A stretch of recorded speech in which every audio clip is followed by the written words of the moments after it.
Quand ce van ne sera pas en location, je compte bien m'en servir et je vais principalement m'en servir en hiver.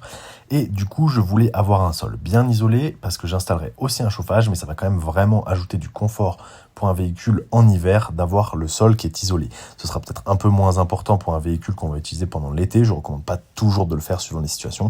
Mais ici, pour un véhicule qui va beaucoup être utilisé en hiver, on verra la différence. Donc, on va tout nettoyer et on va venir isoler le sol. Donc, vous voyez que ça va vraiment faire du bien. C'était très poussiéreux dessous.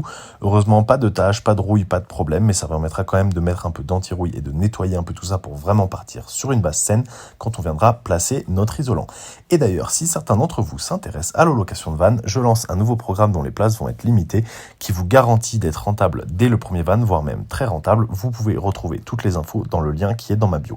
Ici, maintenant qu'on a nettoyé tout le sol, on va venir continuer de nettoyer le passage d'ici de l'entrée. Le but, c'est de poncer et de retirer toutes les saletés et on viendra mettre un rénovateur de plastique par-dessus.